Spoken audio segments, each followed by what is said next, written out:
Welcome back to Celebrity Radio. It's Alex Belfield talking to some of the world's biggest stars and some of my favourite people. And every now and again, there's a hit show that everybody seems to love, and I'm certainly one of them. The Call Centre on BBC Three is a phenomena, and the man behind it is Nev. How are you? I'm fine. How are you doing, Alex? I'm delicious, and I'm glad to talk to you because you're one of those people who sticks out, who's different, and I wish I worked for you. If you ever need a press officer or a PR man, I'm the man for the job. I like your style. I've got your number. I'll be in touch. Seriously, what I love about you is there's no bullshit. Everybody in 2014 wants to beat around the bush and waste time. You don't do that, do you? No, I don't do that. I can't buy that. No, it goes against the grain, doesn't it? But yeah, we're a society that seems to be led from the top by what you would define as bullshit and the finer art of it. What it is, I think we're a PR culture now where we've got HR people above us sitting on our faces saying, don't say this and don't say that. And it gets in the way of getting the job done. I just spent, ironically, 15 years at the BBC, the programme to which, of course, you're signed to, BBC Three. And they're the worst at it. They're a culture where you can't say anything to anyone for fear of offending. And if you do your job badly, you mostly get promoted up and paid more to be incompetent. It's fascinating, isn't it, how sort of corporate culture works? Well, yes. I mean, I often get asked about leadership and leadership qualities, and we don't see it. Our leaders are not leaders. It's generally the grey man that hasn't offended anybody that gets promoted. And so, if we ever went to war, God only knows where we'd find another Winston Churchill. Do you worry that there's a pressure above you that you might go too far? I remember one scene where you're having a go at somebody who wasn't paying attention. They were absolutely in the wrong, and I think you threw a pen at them to wake them up. In any other job, you could be sued for that now, couldn't you? Well, yeah, I mean, I never had. When the programme went out, it was unbelievable. A few people wanted to have a pop after that, with all the press and the hype. But, when we were just, as we were, say, Britain Money, everybody got on with it and got on with the banter and the laugh and the atmosphere that was created. I suppose I am a little bit vulnerable. Is your philosophy that a fun, open, honest workplace is a productive one, and as long as people know where they stand, they'll work hard for you? If you start playing games, it just wastes time? Yes, absolutely, spot on. If everybody knows where they are, you give them the tools to do the job, you enthuse them to do it, and you look after them whilst they do it, then they will be very productive. And of course, you're surrounded by characters. I actually did spend 6 months in Llanelli, which isn't far from you. And there are some fascinating people, many of which you seem to employ. It's not easy, is it, when you've got a huge team? You're going to get people's issues. Yeah, when you do, people, they bring their life with them to work, don't they? I mean, you can try and say, well, put it in a box at the back of your mind or leave it outside the front door. And it's not quite like that. It's very, very difficult. Now, Kaylee, the girl that I tried to find a date for, she was from Llanelli. And what I found is the nicest people in the world seem to live in Llanelli. You could drop a bomb on the place and you cause £4.20's worth of damage. But lovely people, always a cup of tea, always a lovely warm welcome, But Kaylee was from Llanelli, and her parents actually wrote me a letter to thank me for sorting her out. That the kick up the backside was exactly what she needed. Instead of the HR, they're there, let's see what we can do, have a day off, have a sick day, just needed a little bit of motivation in the right direction, which was a boot up the bum. I don't know whether your show is a good thing for young people or not, in a way, because it doesn't show them as being terribly hardworking and dedicated. It shows them as sort of trying to get away with as much as they can. What you've sort of pointed out is that there is still hope, and if you motivate people in the right way, they might work hard for you. But generally, do you find young people are lazy? Some are. There's always a cross-section. 20% of our call centre have got degrees. They didn't seem to make the cut. So, that they weren't the big characters that the BBC picked up on. But a lot of people are diligent and hard-working. You always get the ones that will get away with what they can get away with. And life is that we were all different, and the ones that are diligent will get promoted and go further. What I find fascinating in 2014 is an Aldi opens in Manchester and 1,400 people turn up for 41 jobs. I'm sure you have the same situation where there's far more people available than you have positions for. How do you choose, Nev? How do you decide who to give the opportunity to? Well, most of the time they keep me well away from recruitment these days. But,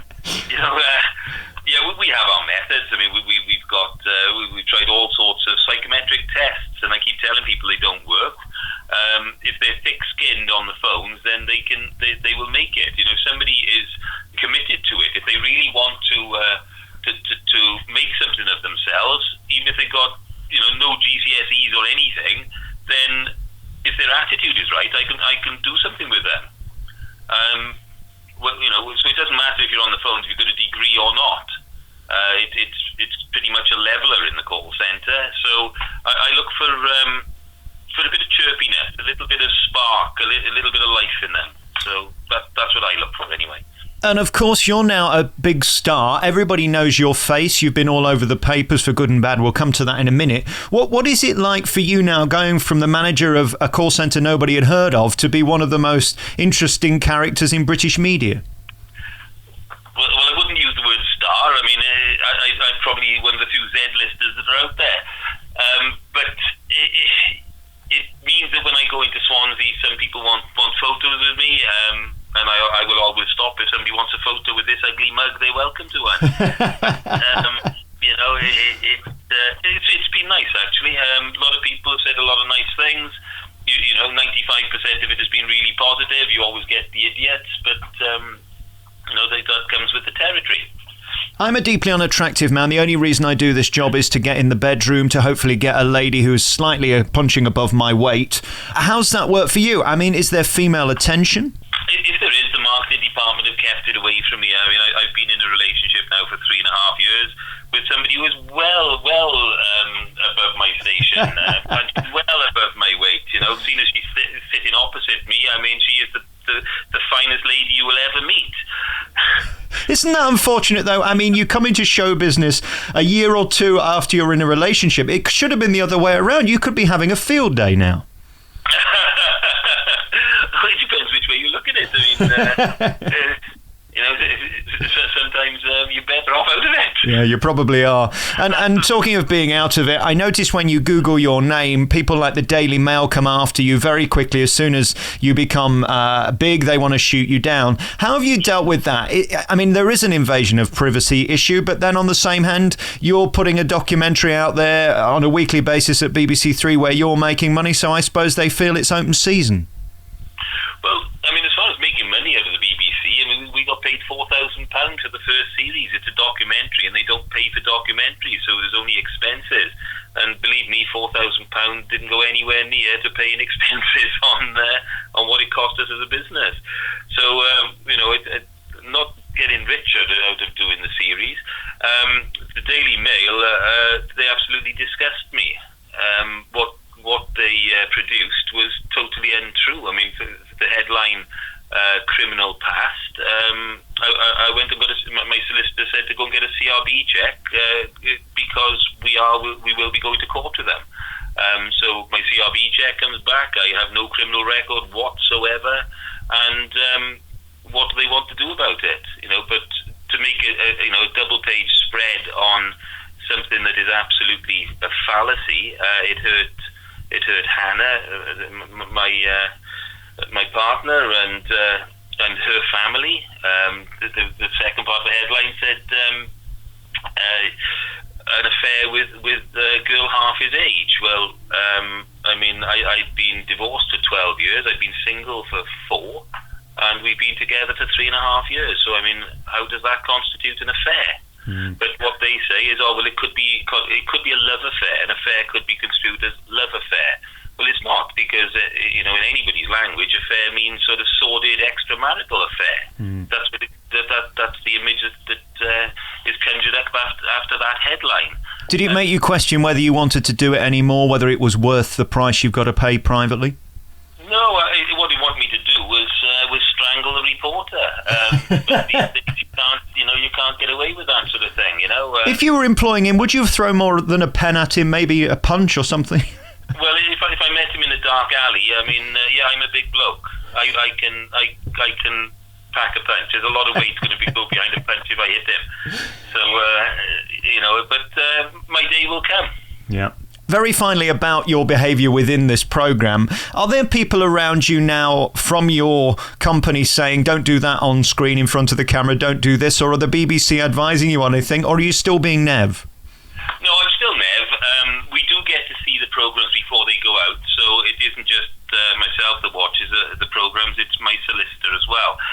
So we do get a chance to say, well, if you could just take that out, if you could, put that in a different light, then that would be lovely.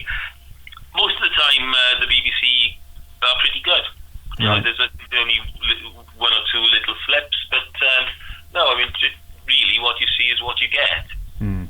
But you do have the right to take stuff out if you're not comfortable with it. Yes, yes, and not that we've got the right, but it's just that the BBC are pretty fair with it. Listen, I'm going to let you go because I know you're running way behind, and I don't want you to transfer me to India or anywhere. It's been really great talking to you, Nev. Again, if you ever need a PR man, I'm here for you. I like your style. More of you. I'm looking forward to the new series. It starts next week on BBC Three, and the DVD for Series 1 is in your stores now. Nev, really lovely to talk to you from the call centre. Good to talk to you. Thank you.